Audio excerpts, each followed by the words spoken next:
Hi everyone. Today I'm taking you on a time traveling adventure through Japan. We're going to look at everything from ancient warriors to high tech bullet trains and see how this amazing country's history, culture, and everyday life have changed over thousands of years. Our journey is split into four parts. First, the foundations of history. Second, Japanese cuisine. Third, Japanese clothing. And finally, a comparison of then versus now to see how much has changed. Section one is called Emperors, Warriors, and Golden Ages. This is where we look at the people who built Japan's unique identity. Think of Japan's history like stepping stones. It started with ancient hunters who made the world's very first clay pots. Then came the Golden Age, a peaceful time of art and the world's first ever novel. After that, we had the samurai era, where Japan closed its borders to the world for 250 years. Finally, there was the tech boom, where Japan opened up and built factories and trains incredibly fast. In old Japan, power was split. The emperor was the royal figurehead. He lived in a palace and focused on art and poetry, but he didn't really run things.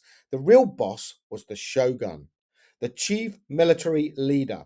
He was supported by the fierce samurai warriors who followed a strict code of loyalty called the Bushido. Japan is famous for its unique arts. No is the oldest professional theatre in the world where actors wear mysterious wooden masks. There's Aseiru, the peaceful art of the tea ceremony. And my favourite is Banraku Puppet Theatre. These puppets are so complex that it takes three people just to move one puppet. Section two is all about the story of what's on your plate. Japanese food isn't just delicious, it has a lot of history behind it.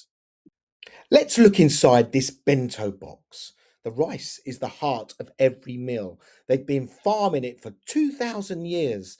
The soup uses miso to create umami, which is a savory fifth flavor discovered in Japan. Did you know? Before the 1800s, eating meat was mostly banned in Japan because of Buddhist beliefs.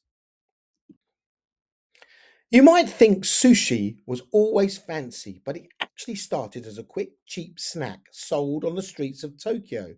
And tempura? Well, that was actually inspired by Portuguese missionaries who brought over frying techniques. The Japanese then perfected it with their own local seafood and vegetables. In section three, we're looking at fashion, going from 12 layers of silk to modern streetwear. Many noble women wore the Juni Hito, which had 12 layers and weighed up to 20 kilograms. That's like wearing a heavy suitcase.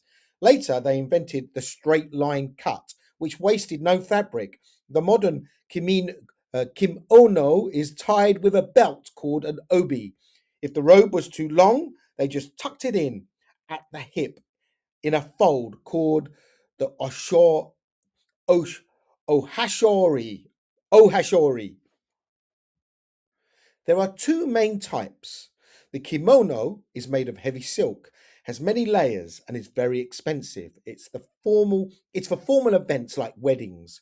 Yukata is made of light cotton. It's much cheaper and is perfect for summer festivals and watching fireworks. Our final section is a time traveling comparison to see how the old world meets the new world. Everything changed in 1868 after an American named Commodore Perry arrived with ships. Japan realized it had to modernize. The emperor took back power and the samurai era ended. In just a few decades, Japan went from wooden carts and swords to build massive railways and wearing Western style suits. Let's compare. Where it used to be silk kimonos every day. Now it's Kogel, school uniforms, wild Harajuku style, street style. It was strictly rice and fish. Now there's a conveyor belt, belt sushi, and even Japanese curry. Play.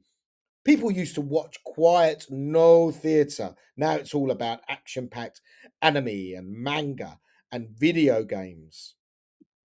Today, Japan is a unique mix. They take great care to protect their ancient traditions while constantly inventing the future of technology.